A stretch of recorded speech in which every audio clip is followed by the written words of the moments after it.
um casal engravida, a notícia vira festa. Logo contam a família e amigos. O sonho de ser pai e mãe está prestes a se realizar. Mas é uma realidade silenciosa para quem tem dificuldades em ter filhos. Um longo caminho em busca da gravidez. No começo, pode parecer uma linha reta, mas no percurso surgem obstáculos. E o destino final de construir uma família fica cada vez mais difícil de chegar. Pelo menos 8 milhões de brasileiros tentam engravidar todo ano. A Laura e o Felipe eram 2 deles. Casaram em 2016, quando iniciou o sonho de aumentar a família. Então a gente começou a tentar, assim. E essas tentativas foram acho que a gente demorando, ficou assim uns 5, 6 meses tentando naturalmente, sem aprofundar muito uma investigação. A infertilidade é um fator surpresa para os casais. Todos esperam ter filhos assim que desejarem. Quando as tentativas começam a falhar, surtem efeitos na vida emocional, sexual e conjugal do casal. Foi que daí eu comecei a tomar o letrozol, que é ele estimula a ovulação e também regula o ciclo. E o Felipe, acho que foi nesse meio tempo que ele buscou um médico, né? Quanto tempo mais vai levar? Quantos ciclos menstruais ainda vão chegar? Esses questionamentos não são só da Laura e do Felipe. São de milhares de mulheres e homens que tentam engravidar. Como a Rúbia. Ela tem 35 anos e já é mãe. Giana pede por um irmãozinho sempre que pode. A enfermeira e o marido estão tentando engravidar pela segunda vez há 3 anos. E aí eu já busquei diversas alternativas, né? E sempre frustradas, assim. Eu tenho ovário policístico, então é uma das questões que dificulta, né, a minha gravidez. Estima-se que a infertilidade atinge cerca de 30% dos casais em idade reprodutiva. Muitos demoram anos até investigar se são férteis. Só fazem exames para descobrir a saúde dos ovários e espermatozoides quando não conseguem engravidar. É aí que descobrem doenças e outros sintomas que dificultam a gravidez. Causas da infertilidade são multifatoriais. A gente tem tanto causas masculinas quanto causas femininas.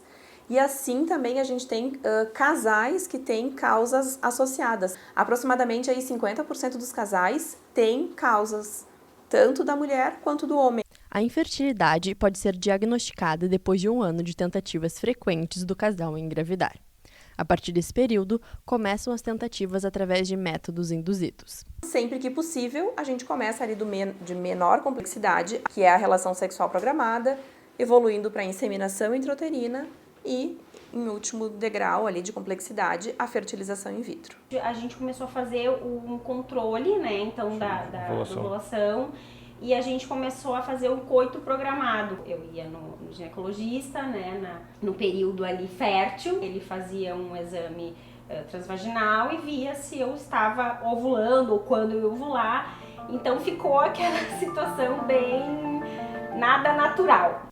A Laura e o Felipe ficaram durante 6 meses tentando o coito programado, com visitas mensais ao médico. É uma rotina que, se não for levada com maturidade e diálogo, pode ser uma tensão entre o casal. Essa programação, ela tira a espontaneidade, né, do casal e começa a virar uma coisa meio robotizada. Às vezes tu tá no dia que tem que fazer, que é a programação, tu tá num nível de estresse altíssimo, assim, então exige um esforço mental muito grande. Durante o tempo de tentativas, surgem muitas emoções. A expectativa da gravidez gera ansiedade e as frustrações podem culminar em depressão. O que mais acontece é ansiedade e depressão da mulher. Cada menstruação é um desastre, porque ela não engravidou.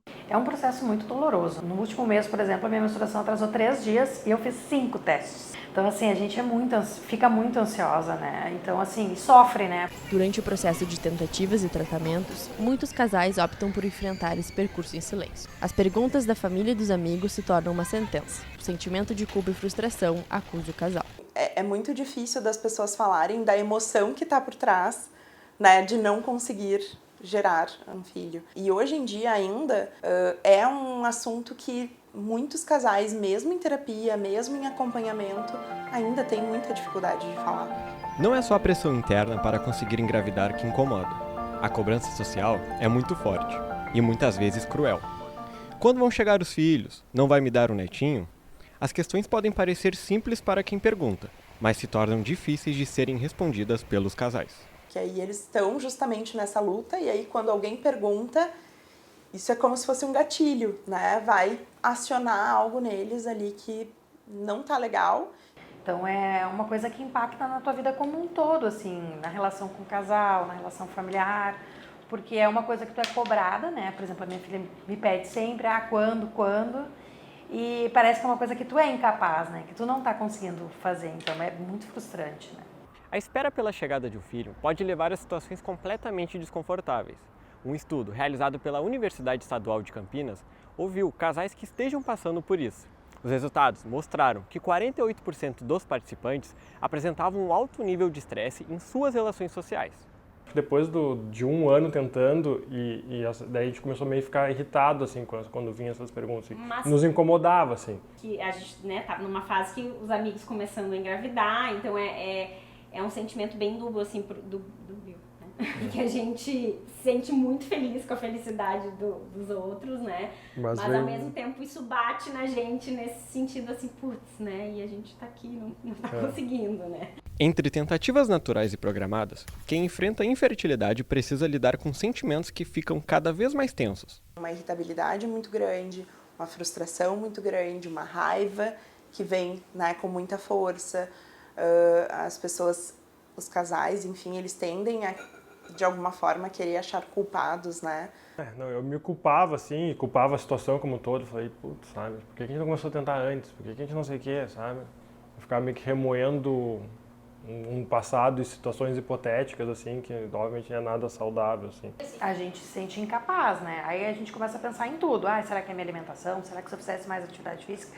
Será que é a minha rotina que é, né, mais estressante? Então a gente começa a pesar coisas que às vezes não tem interferência, mas a gente começa a se culpar, né? 30% dos casos de infertilidade em casais estão relacionados a problemas femininos. A endometriose é uma delas.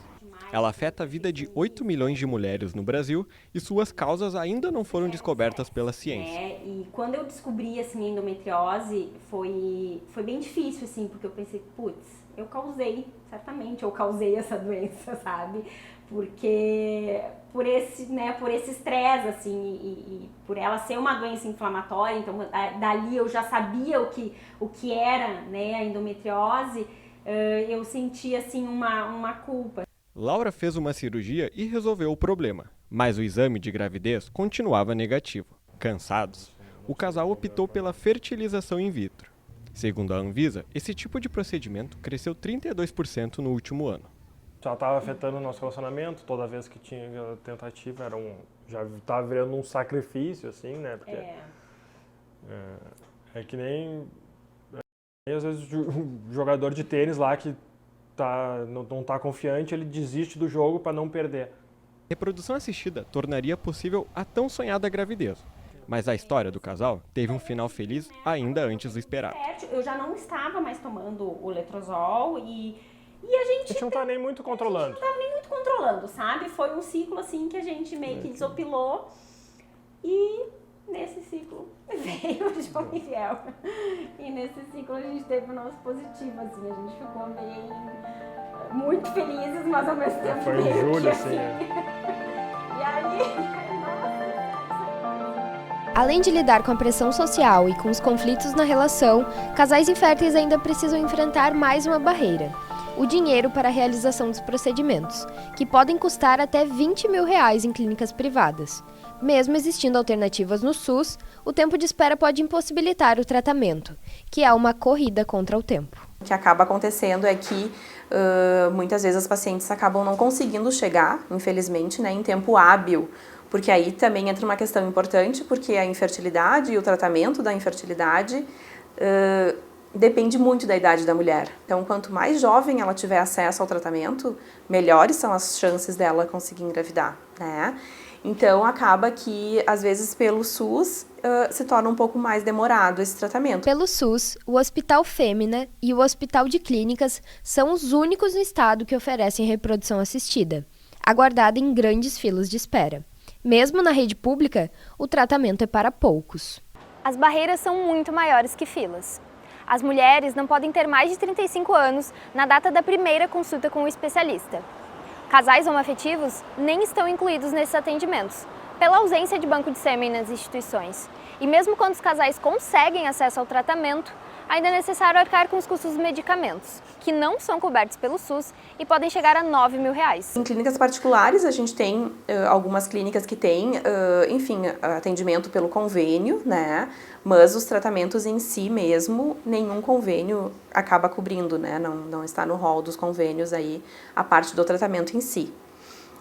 O que existe também em muitas clínicas particulares é o braço social, que a gente chama. Nesse projeto social, então, a gente tem realmente um tratamento que é o mesmo tratamento oferecido em clínicas particulares com um custo bastante reduzido, cerca de 40% mais barato. Um tratamento tão caro e tão restrito acaba gerando ainda mais sofrimento para quem passa pela ansiedade de esperar uma gravidez difícil. Como a gente está no 3º ano, né, tentando, aí a minha médica indicou, né, que se até o final deste ano eu não conseguir engravidar, aí o ano que vem eu faria 36, então que o ano que vem eu preciso passar para fertilização, né. É bem complicado, né, porque a gente tem que abrir mão de várias coisas que às vezes está na programação, né, casa, várias coisas que estão naquela programação para fazer um investimento em outro, né. A gente sabe que a questão financeira é um estressor para qualquer um de nós, né.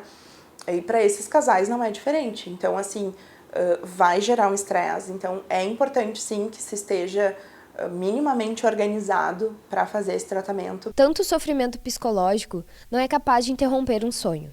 A formação de uma família ocupa um espaço muito importante na vida dos casais, que não desistem de um desejo tão profundo. Tem uma questão de que constituir família é ter filhos, né? O casal não é só o casal não é uma família, né? Só o casal é só o casal. Então, assim, isso é uma questão bastante social, assim. Existe essa pressão, né? Existe essa questão de que quando se constitui o casal precisa ter um terceiro, né? E para além disso, eu acho que realmente é um desejo muito grande, né? A gente percebe que esses casais, assim, eles têm essa expectativa com esse desejo e que vem de muito tempo, né? Muitos trazem, assim, desde a adolescência eu me imagino mãe, né? Então, assim, é algo que já vem da construção da própria pessoa. Eu sempre falei, eu nunca soube o que eu queria ser profissionalmente, mas eu sempre soube que eu queria ser pai, né? E desde pequeno, assim, desde meio de adolescente, assim, eu já tinha isso meio na cabeça. Mas a gente olha pra trás, assim, tipo, eu olho pro João Miguel, fica fácil, assim, ó, esse trabalho aqui valeu a pena. Hoje é o meu maior desejo, assim, né, que ela ter mais um filho, né, ela ter um irmão, assim, então o meu maior desejo hoje é esse, né, então, assim, eu acho que se completa, né, se completa um ciclo, assim, então eu acho que eu ficaria mais completa, né, como mulher, enfim, porque hoje eu tenho uma carreira, eu consegui, né, estabelecer uma questão financeira, casamento, então assim, sempre tem uma lacuna, né, então eu acho que se eu conseguir preencher, eu me sinto assim mais realizada, né?